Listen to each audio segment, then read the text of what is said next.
मैं अपने लोगों का बहुत शुक्रिया अदा करता हूं कि सुबह से आज यहां पे खड़े थे। हम लेट हो गए क्योंकि रास्ते में 2 पुलियां बह गई हैं पानी से और अभी नई अभी बनी थी। ये है भारतीय जनता पार्टी के 9 साल और बेमिसाल, जिसमें आगे पुरानी पुलियां थी, इतनी बारिशें हुई तो कभी नहीं बही। लेकिन आज आप देखें नौशहरा से लेकर सीहोर तक नेशनल हाईवे बंद हो गया। जिन लोगों ने इमरजेंसी में कोई एम्बुलेंसें जानी है, कहीं जाना है, उनका क्या हाल होगा। तो लिहाजा ये हालत है भारतीय जनता पार्टी का। लेकिन उसके पहले मैं अपनी लीडरशिप का, फारूक साहब का, उमर अब्दुल्ला साहब का, अली मोहम्मद सागर साहब का और जितनी भी सीनियर लीडरशिप है पार्टी की, मैं उन सब का शुक्रिया अदा करता हूं कि जिन्होंने मुझे एक जिम्मेदारी दी, मुझ पर भरोसा किया और एक ऐसा ओहदा दिया जिस पे पार्टी को मजबूत करने के लिए ग्रास रूट लेवल पे एक जिम्मेदारी दी है।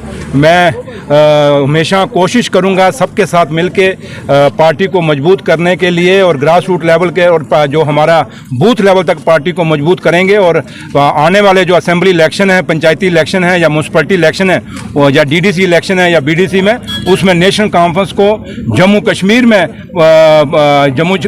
में नेशनल कॉन्फ्रेंस कामयाब हो, इतनी मेहनत हम सब मिलजुल के वर्कर करेंगे, जिससे हमारे लीडर फारूक अब्दुल्ला साहब और उमर अब्दुल्ला साहब इस जम्मू कश्मीर की द्वारा से रहनुमाई संभाल सकें और यहाँ हमारी सरकार बन सके। सर, पार्टी ने तो आपको एक बड़ा ओहदा दिया है, लेकिन जनता ने भी आज आपको एक बड़ा तोहफा दिया, पगड़ी भी पहना दी है। पहले से ही जनता का विश्वास और आप पे जो है बढ़ चुका है, हजारों की तादाद में लोग आए हैं। मैं तो हमेशा नौशहरा और इस सुंदरवानी को खास करके, बेशक है सुंदर मेरे से अलग हो गया है, लेकिन इसका मतलब नहीं कि मैं सुंदरवानी को भूल जाऊं। इस नौशहरा और सुंदरवानी में जब से 2007 में मैं सियासत में आया था, हमेशा शाना बशाना यहाँ का गरीब, अमीर, व्यापारी, बिजनेसमैन, मुलाजिम, मजदूर, जो डेली वेजर, हर आदमी ने मेरा सपोर्ट किया और यहाँ तक मुझे पहुँचाया है। मैं अपने लोगों का, नौशहरा और सुंदरवानी के लोगों का आभारी हूँ। आज सुंदरवानी में भी हमारी वहाँ पर रिसेप्शन हुई, लंबेड़ी में भी काफ़ी सारे लोगों ने हमारी रिसेप्शन वहाँ एक स्वागत किया, अब यहाँ पर भी स्वागत किया है। मैं इन सब का बड़ा आभारी हूँ।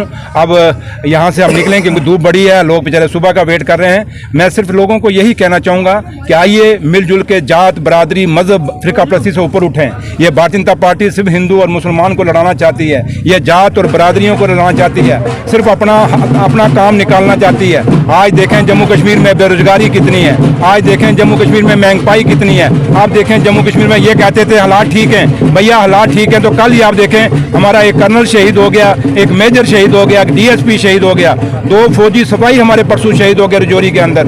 जो ये कहते थे, बड़े बड़े दावे कहते हैं कि जम्मू कश्मीर के हालात ठीक हैं 370 तोड़ने के बाद, तो हम इनसे पूछना चाहते हैं कि भैया जवाब दीजिए। आप कहते थे जब एक फौजी जब मरता था, जब आप ऑपोजिशन में होते थे और कहते थे कि हम एक फौजी हमारा जो शहीद है उसकी 10 मुंडियां लाएंगे।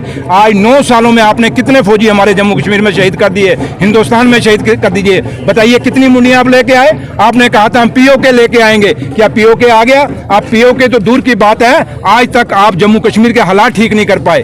फारूक साहब कहते हैं, जब नेशनल कॉन्फ्रेंस जब कहती है कि पाकिस्तान से बात करिए, ये हम नहीं कहते, ये अटल बिहारी वाजपेयी साहब कहते थे। अटल बिहारी वाजपेयी कौन थे? वो इनके लीडर थे। अटल बिहारी वाजपेयी कहते थे आप दोस्त बदल सकते हो लेकिन पड़ोसी नहीं बदल सकते। और हम बार ये कहते हैं, अटल बिहारी वाजपेयी साहब भी ये बात मानते थे और हमारी पार्टी भी मानती है, फारूक साहब, उमर अब्दुल्ला साहब भी ये बात मानते हैं कि जब तक आप पाकिस्तान से बात नहीं करेंगे ये जम्मू कश्मीर के हालात ठीक होने वाले नहीं है। और हिंदुस्तान और पाकिस्तान जब तक मिलकर नहीं बैठेंगे, हमारी तामीर और तरक्की एक दूसरे पर टिकी हुई है। तो लिहाजा आज जो हालात हैं, जो बड़े बड़े दावे ये खोखले करते थे, आप देखें बेरोजगारी के हालात क्या है। आज हमारे नौशहरा के अंदर आर्मी की भर्ती, आज 4 साल हो गए आर्मी की भर्ती नहीं हुई। हमारे घरों में बच्चे बेरोजगार बैठे हुए हैं। प्रति से ऊपर उठ के आओ, एक मुट्ठ हो जाओ और भारतीय जनता पार्टी को हर इलेक्शन में हराओ, चाहे वो म्यूनसिपलिटी के इलेक्शन है, चाहे वो पंचायती इलेक्शन है, चाहे वो असेंबली इलेक्शन है, चाहे वो पार्लियामेंट इलेक्शन है। जब तक भारतीय जनता पार्टी को जम्मू कश्मीर से आप बाहर नहीं करोगे, जम्मू कश्मीर जो ये कहते थे 370 टूटने के बाद बड़ी तरक्की हो जाएगी, ये आपके जो सड़कें आज टूट गई हैं, आज हालात क्या हैं, पूरा नेशनल हाईवे बंद हो गया। क्या यही तरक्की 370 के बाद इन्होंने देनी थी हमें? तो इसलिए बातें बड़ी हैं, करेंगे, लेकिन वक्त आया है। मैं अपने कैडर से, हमारे जो लोग हैं, जो वर्कर हैं, जो मेरे साथी हैं, जो परिवार है, हम इनसे अपील करते हैं कि एक मुट्ठ होके, एकजुट होके फारूक साहब की, उमर अब्दुल्ला साहब की हाथ मजबूत करो, नेशनल कॉन्फ्रेंस को, ग्रास रूट लेवल को